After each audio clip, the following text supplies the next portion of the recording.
Hello and welcome to Indus News live from Islamabad. I am Muneeb Hamid with the news of this hour. Let's begin with the headlines first.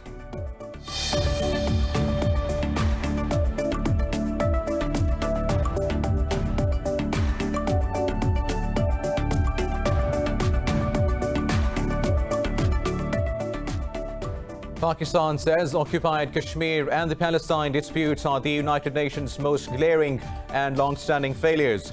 Speaking via video link on the United Nations 75th anniversary, Pakistan's Foreign Minister Shamim Qureshi said the people of occupied Jammu and Kashmir still await fulfillment of the UN's commitment to give them right to self-determination.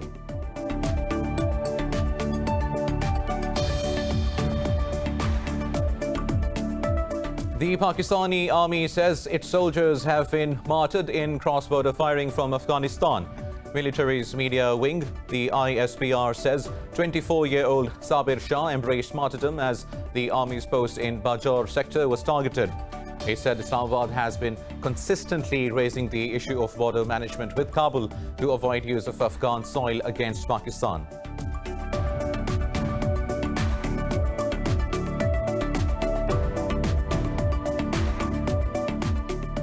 Sikh pilgrims from around the world have arrived in Pakistan's Kartarpur district to observe the 481st death anniversary of Baba Guru Nanak, the founder of Sikhism.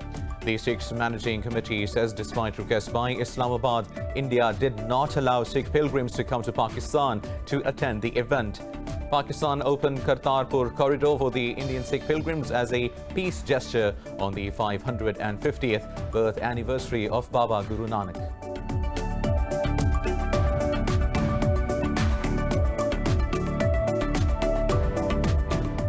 The United States says it is building a coalition against Russia's Nord Stream 2 natural gas pipeline. In an interview, U.S. Secretary of State Mike Pompeo said Washington is working to form an alliance to stop the pipeline project. Pompeo said Germany must reconsider the project due to the security implications for Europe stemming from dependence on Russian gas.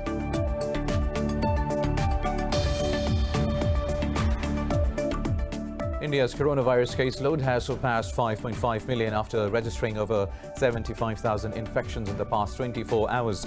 The country has recorded 1,053 COVID-19 deaths, taking the toll to nearly 89,000. In Pakistan, 4 people died while 582 tested positive for the virus overnight as the country conducted the highest number of tests in a single day. Globally, the virus has infected more than 31 million people and claimed over 965,000 lives so far.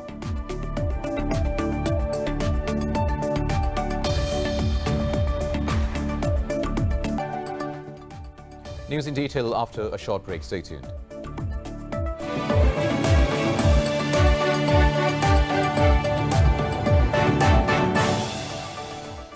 Welcome back. Now let's have the news in detail. Pakistan says occupied Kashmir and the Palestine disputes are the United Nations' most glaring and long-standing failures.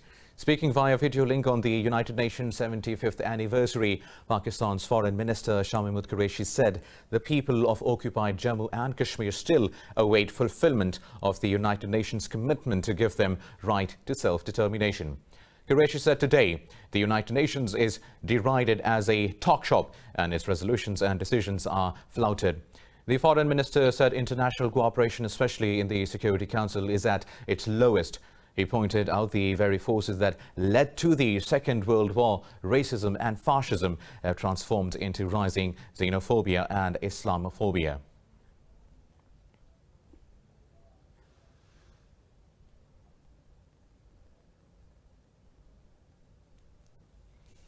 Now, for more on this, we are joined by Tahmeena Janjua, former Foreign Secretary of Pakistan. Thank you, Janjua, for your time. Now, why has the United Nations not been able to resolve the occupied Kashmir and Palestine issues and other long-standing issues? So what is your take? Well, firstly, I must say that I agree with the Foreign Minister about his frustration about this, the non-resolution of these big issues. The reality, but I want to add a nuance, real issues These are real issues, and rightly so, there has been an inability on the part of the United Nations to address these issues. The reason is that progress on these issues can only be made if there's an alignment of major powers. If there is no alignment, it becomes a difficult thing. Nevertheless, the United Nations provides Pakistan and other countries the forum to address to take up these issues and develop some consensus on them. It will, in some cases, such political issues take a very long time to get resolved. A good example is that of the apartheid regime in South Africa, which took a large amount of time, decades of hard work outside the United Nations to be able to resolve that issue. So yes, there is a difficulty, but there has to be, one, an alignment of great powers, and secondly, these issues require a great deal of work and amount of time to be resolved. Right now, Ms. Janjua, how can the United Nations play a better role in solving the Indian-occupied Kashmir and the Palestine issue? Well, the United Nations, as I said, is based on an alignment of great powers. We got the resolutions in the 40s when there was an alignment of major powers and when there was agreement to have this issue, the Kashmir issue, discussed within the UN Security Council and elsewhere within the UN as well. Similarly, Palestine was also discussed at that time, and these resolutions were adopted. We have to see how to most effectively, as a small country, how to use most effectively the United Nations in order to bring some consensus within the UN. And that consensus not only built within the UN, but from outside the UN as well, i.e. through civil society, through media, and through other important ways of bringing this issue on the forefront. Once this comes on the forefront, then the United Nations is forced to be seized about it. I must add that the UN Secretary General has been the one who's been talking about the Kashmir issue and has been talking about the Palestinian issue himself. So as far as the Kashmir issue is concerned, he's made some very strong points in this regard. And it is this that gives us a pointer as well, a possibility of raising this within the UN itself. Whether the UN is not just the UN Security Council, but other mechanisms of the UN, whether it's the Human Rights Council, whether it's the General Assembly, whether it's other mechanisms where human rights are discussed. So it provides us a forum for our diplomacy and for those people who are affected by the current situation to use these mechanisms to project their case in order to build the pressure on the great powers and other parts of the United Nations to develop a consensus and come out with certain specific ways of resolving the issue, whether it's Palestine or whether it's Indian-occupied Jammu and Kashmir. Rightly stated, former Foreign Secretary of Pakistan, Ms. Tahmina Janjua. Thank you very much for your time. Meanwhile, Indian troops have martyred another civilian in occupied Jammu and Kashmir's Budgam district. The youth was targeted during a cordon and search operation in the Jahrare Sharif area of the district. The occupying troops have also launched such operations in Srinagar, Pulwama and Shopian districts. The occupied valley is under India's crushing curfew and communications blackout for the last 414 days. A year after shaking up global conscience over India's illegal annexation of occupied Kashmir, Pakistan's Prime Minister Imran Khan is all set to address the 75th session of the United Nations General Assembly on the 25th of September. Because of Pakistan's effective diplomacy, India's lockdown and oppression in the occupied valley have been widely criticized by all international forums. More in this report by our Islamabad correspondent, Isa Naqvi. Due to the restrictions imposed by the local government in New York, there will be no in-person high-level participation from outside. Prime Minister Imran Khan will virtually address the General Assembly on Friday. Foreign Office spokesperson Zahid Hafiz said the Indian illegally occupied Jammu and Kashmir will top the agenda of the Prime Minister's speech this year too. The inhuman military siege, extrajudicial killings, communications blockade, media blackout, and restrictions on all forms of fundamental freedoms of Kashmiri people continue unabated. More than 300 innocent Kashmiris, including women and children, have been martyred by the Indian occupation forces during the last 1 year. Experts are of the view that India has failed to achieve the objectives of the illegal annexation of Jammu and Kashmir region. Ambassador Ghalib Iqbal says India will not be able to silence the mounting criticism it is facing the world over. And these people are under curfew for the last more than a year now. These people, when they come out, you think they are going to stop fighting? No, they will not stop fighting. They will fight with anger now. Because earlier it was ideology. Ideology coupled with anger is disastrous for any land. And India is going to face that. Security analyst Imtiaz Gul says after failing to achieve its goals in Kashmir, India is emulating Israel by issuing controversial domicile certificate to non-Kashmiris. Well, it looks quite obvious that India is following the Israel model of settlements in Gaza and on the Western Bank, and by bringing in Israelis and raising structures to permanently settle Jews in order to outnumber the local Palestinians. This is what the Indian government appears to be doing in Kashmir. Experts say the UN General Assembly session is yet another opportunity to expose India's barbaric crimes in the occupied valley. They believe the time is ripe to highlight the plight of the Kashmiri people and seek world support to end the miseries being inflicted upon them. Reporting for Indus News, Isa Naqvi, Islamabad.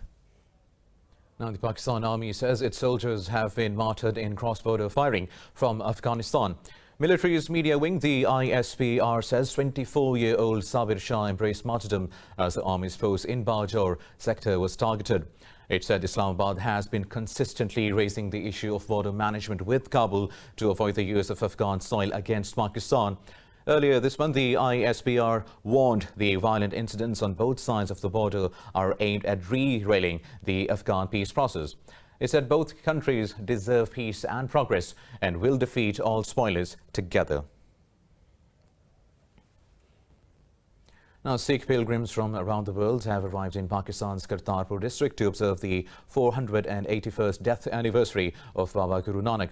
Pakistan opened Kartarpur corridor for the Indian Sikh pilgrims as a peace gesture on the 550th birth anniversary of Baba Guru Nanak. Guru Nanak, the founder of Sikh religion, settled in Kartarpur at the age of 55 and lived there until his death on 22nd of September 1539. A part of Pakistan since 1947, Kartarpur has been of great value for Sikh pilgrims who visit Nanak's shrine on various days of religious significance. These pilgrims have always been full of praise for Pakistan's hospitable arrangements. Taking the tradition a step further, Pakistan decided to build the Kartarpur corridor to facilitate the Sikh brethren. The corridor cuts travel, eases immigration complications and enables up to 5,000 Sikh pilgrims to visit the shrine every day. But this year, the Sikh Managing Committee says, despite a request by Islamabad, India did not allow pilgrims to come to Pakistan for the event. Contrary to India, who demolished a mosque and ordered the construction of a Hindu temple at the place, Pakistan shows utmost respect and regard to places of religious importance. The global community and Sikhs around the world hailed Kartarpur as Pakistan's peace initiative amid India's hostile acts. It's time for a short break. We'll be right back.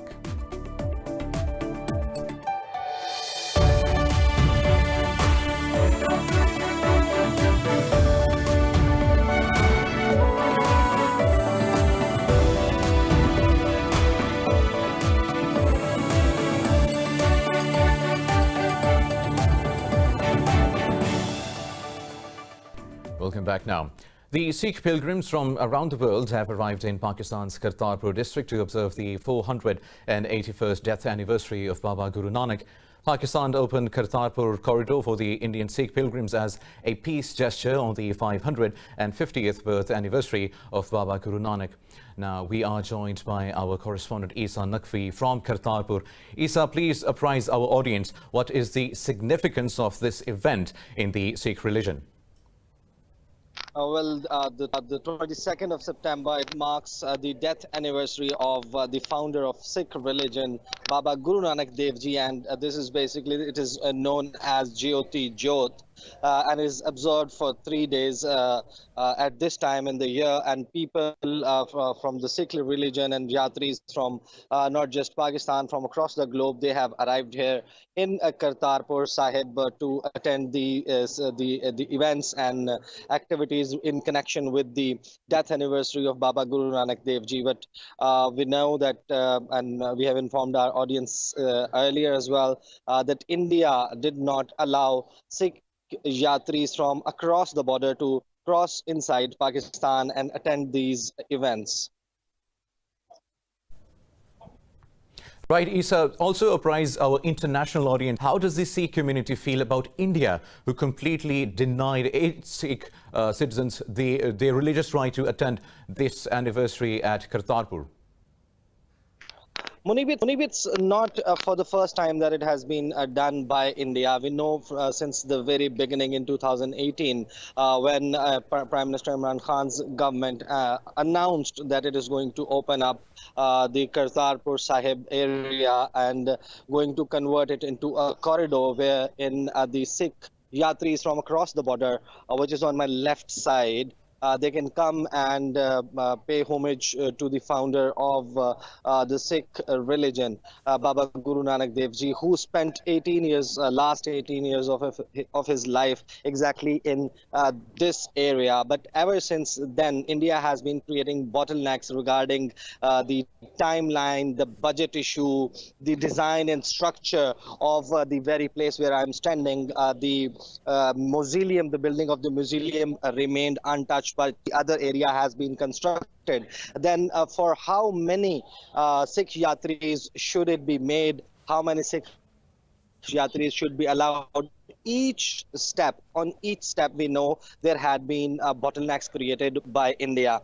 Since the beginning of this year, we know that it was operational. It was catering to about thousands of, since it can cater up to 5,000 Sikh Yatris in a single day at the moment, which can be increased as well. But it was catering some from 2,000 to 3,000 Sikh Yatris every day. But since the coronavirus pandemic struck the area, the corridor was closed down. But later, on 29th of June, Pakistan opened up the corridor once again for the Sikh pilgrims. On 27th, 2 days before that, Pakistan wrote a letter to the Indian High Commission, through Indian High Commission to the government of India, to open up the Kartarpur corridor and allow the Sikh Yatris from their side of the border to come, and they can visit the mausoleum of Baba Guru Nanak Dev Ji. That remained unanswered. Then another letter was written later on 27th of August. Even there wasn't a reply to that. And now, before the 3-day celebration, the activities that started in connection with the death anniversary of Baba Guru Nanak, Pakistan once again verbally communicated it with the Indian side to allow Sikh Yatris. But the Pakistani request has not been answered by India. And I have talked with the locals who have come here and who have some relatives who live on the other side of the border as well. They were hoping that their relatives from across the border, they would come here on this eve. But unfortunately, they say that India has been denying and has been creating hurdles in the access of average normal Sikh pilgrims to this area. Right, Isa. Very unfortunate from Indian side. Now, Isa Naqvi, our correspondent, reporting from Kartarpur. Now, moving on with other news stories, Iran's Foreign Minister Javad Zarif says Tehran is ready for a full prisoner exchange with the US. Zarif made the comments during a virtual address to the Council on Foreign Relations in New York. Washington has long demanded release of the US citizens, including Iranian-American father and son Makhouir and Siamak Namazi. Navy veteran Michael White returned home in June as part of a deal in which the US allowed an Iranian-American physician to visit Iran. In December 2018, Washington and Tehran worked on a prisoner exchange in which Iran freed U.S. citizen Liu Wang. Meanwhile, Turkey has lashed out at an EU decision to sanction one of its companies for allegedly breaching a UN arms embargo on Libya. In a statement, the Turkish Foreign Ministry said the decision has no value in the eyes of Ankara. The ministry said Brussels' Irene operations is rewarding Khalifa Haftar and punishing the UN-recognized Libyan government. It said the EU overlooks those countries, including the UAE, which sent weapons to Haftar in violation of UN embargo. The ministry said this is a clear signal that the European Union is biased. Earlier, the EU imposed sanctions on Turkish, Kazakh and Jordanian companies.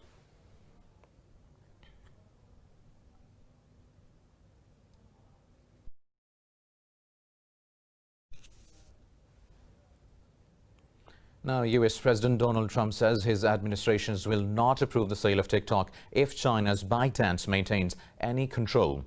In an interview, Trump called for Oracle and Walmart to have total control over TikTok, saying he will be watching it closely. His comments came as TikTok disputed the ownership structure that was sketched out by Oracle and the Trump administration. Earlier, ByteDance announced it will own 80% of TikTok Global, a newly made US company that will own most of the app's operations worldwide. A spokesman for the TikTok said Oracle and Walmart will hold a 20% stake. The United States says it is building a coalition against Russia's Nord Stream 2 natural gas pipeline. The Nord Stream 2 will carry up to 55 billion cubic meters of gas per year from Russia to Germany. In an interview, U.S. Secretary of State Mike Pompeo said Washington is working to form an alliance to stop the pipeline. Pompeo said Germany must reconsider the project due to the security implications for Europe stemming from dependence on Russian gas. The secretary said he hopes Germany will begin to see the issue. Now, India's coronavirus caseload has surpassed 5.5 million after registering over 75,000 infections in the past 24 hours. The country has recorded 1,053 COVID-19 deaths, taking the toll to nearly 89,000. Globally, the virus has infected more than 31 million people and claimed over 964,000 lives. More details in this report. India, home to 1.3 billion people, continues to be the second worst hit country by the new coronavirus. Despite nearly 100,000 testing positive for the virus daily, the government has eased more and more restrictions, including on-train routes, domestic flights, markets, restaurants, and now visiting the Taj Mahal. Over in China, Roili city of southwest Yunnan province has ended its strict quarantine, but with some exception. Cinemas, internet cafes, KTVs, bars, public bathhouses, and other places of mass gathering remain closed for now. Other businesses can resume operation under the premise of strictly implementing epidemic prevention and control measures. Schools in the urban areas will resume in batches after September 26. The specific time frame is subject to the notification of the Education Department. The second wave of the virus has forced many European governments to reconsider stricter measures. After the UK raised the virus alert level to 4, Scotland, Wales and Northern Ireland leaders are due to meet with Prime Minister Boris Johnson to discuss new restrictions. Spain also says imposing a broader lockdown in Madrid is on the table as coronavirus cases surge in the capital has increased pressure on hospitals. Madrid is one of the regions that is doing the most PCR tests, more than double of many other European countries. It is in a good situation and therefore we are sure that it is detecting many cases. We cannot know how many, but we are detecting a significant number of these cases. These are very important increases in the Madrid region, and it could be partly due to that, but nonetheless, there is a real increase in transmission and we can see that incidents are still very high compared to the other regions, twice as much in others. The US death toll from COVID-19 is nearing 200,000, accounting for more than 1 in 5 deaths globally. The cumulative number of confirmed infections in Latin America has surpassed 8.72 million. Argentine doctors, nurses, and other medical workers took to the streets of Buenos Aires to protest their government's decision to ease lockdown measures. Meanwhile, in Pakistan, 4 more people have died from COVID-19 in the last 24 hours. The Health Ministry says the country's death toll has reached 6,424. The ministry said 582 people tested positive for the virus overnight. It said the country conducted the highest number of tests in a single day in the past 24 hours. The ministry said Pakistan now has 7,303 active infections. It said the total confirmed cases have crossed 306,000 mark.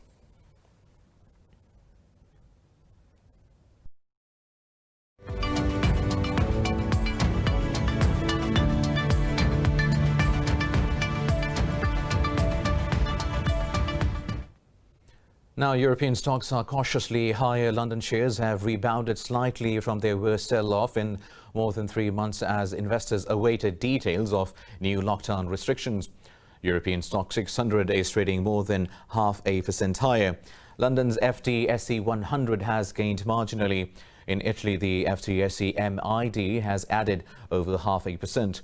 Frankfurt's DAX has climbed over 1%, while the CAC 40 in Paris has advanced fractionally.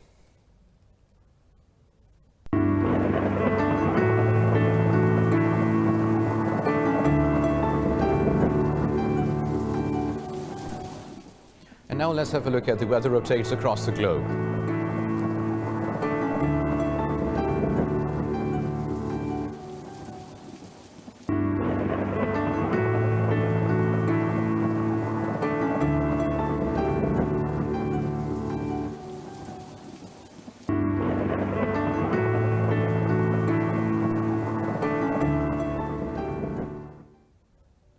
Well, that's all for now. For the latest updates, you can follow us on social media at indus.news. Take care.